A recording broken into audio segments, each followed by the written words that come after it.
इस वीडियो को लाइक करें, हमारे चैनल को सब्सक्राइब करें।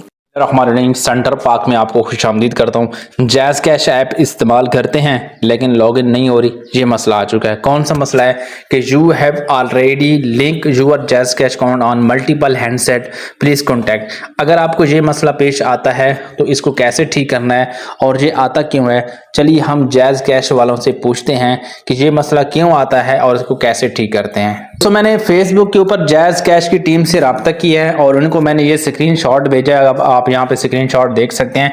मैंने उनसे पूछा कि ये मसला क्यों पेश आता है। पहले उन्होंने मुझे ये कहा कि भाई आप कंफर्म करें कि ये इशू आपको कब आ रहा है। अब ये मसला मुझे तो नहीं आ रहा था, मैंने तो सिर्फ इनसे मालूमात लेनी थी ताकि आप दोस्तों को सही मालूमात दूँ। तो मैंने इनको बताया कि यार मुझे ये मसला नहीं है, मैंने सिर्फ आपसे मालूमात ले ली है। तो फिर उन्होंने ये नीचे मुझे मैसेज किया है, यहाँ पर आप खुद पढ़ भी सकते हैं, मैं आपको पढ़ के सुना देता हूँ। आगाह करना चाहेंगे कि जैज़ कैश अकाउंट 2 से ज़्यादा हैंडसेट से लॉगिन करने की कोशिश करने पर ये इशू फेस करना पड़ता है। इस हवाले से कस्टमर को लास्ट लॉगिन ट्राई के बाद 30 दिनों तक इंतजार करना होता है ताकि वो दोबारा जैज़ कैश एप्लीकेशन को जो है वो इस्तेमाल कर सके।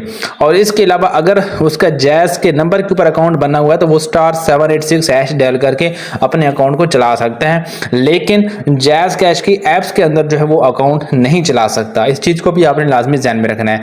अगर आपका मोबाइल फ़ोन, अगर आप खुद अपने जैज़ कैश अकाउंट को एक मोबाइल फ़ोन में लॉगिन है फिर उसको दूसरे मोबाइल फ़ोन में लॉगिन करना चाहते हैं, तो जब आप ये काम करेंगे और बार बार करेंगे तो फिर आपका अकाउंट जो है वो ब्लॉक कर दिया जाएगा और आपके अकाउंट को ठीक होने के लिए पूरा 1 महीना लगेगा। ठीक है, तो 1 महीने तक आपने दोबारा एप्लीकेशन को ओपन नहीं करना, आपने नहीं खोलना। ठीक है, अगर आप दरमियान में एप्लीकेशन को खोलेंगे तो फिर टाइम जो होगा वो वहीं से स्टार्ट होगा। मिसाल के तौर पर आपने 10 दिन इंतजार किया और 11वें दिन आपने एप्लीकेशन को खोला तो फिर जो नया टाइम होगा वो 11वें दिन से स्टार्ट होगा, फिर 11वें दिन से आगे आपने पूरा महीना जो है वो वेट करना पड़ेगा। ठीक है, तो इस चीज़ का ख्याल रखना है। जब भी आपको ये मसला पेश आए तो दोबारा एप्लीकेशन को आपने ओपन नहीं करना। आप जो कुछ मर्जी कर लें, हेल्पलाइन पर भी कॉल कर लें तो भी आपका ये मसला ठीक नहीं होगा। ठीक है, मैं ये सब कुछ ट्राई कर चुका हूँ, तो लिहाजा आपने टेंशन नहीं लेनी। ठीक है, पूरा 1 महीना आपने सब्र करना पड़ेगा और पूरे 1 महीने के अंदर आपने एप्लीकेशन को टच नहीं करना, उसको खोलना नहीं है। ठीक है, और ये मसला आता क्यों है ये मैंने इनसे तफसील पूछी है। नीचे उन्होंने मुझे बताया कि अपना OTP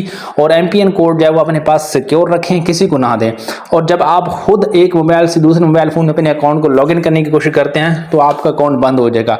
अगर आपको कभी फ्यूचर में अगर आप न्यू मोबाइल खरीदते हैं और उस मोबाइल फोन के अंदर अगर आप इजी पैसा ऐप्स या अकाउंट को इस्तेमाल करना चाहते हैं तो उसका तरीका ये है कि जो आपका पहले वाला अकाउंट है उसको आपने क्लियर करना है। ठीक है, उसमें जो ऐप्स है उसको क्लियर करना है, उसमें से लॉगिन वगैरह को आपने हटा देना है। उसका डेटा क्लियर करेंगे तो लॉगिन वगैरह हट जाएगी।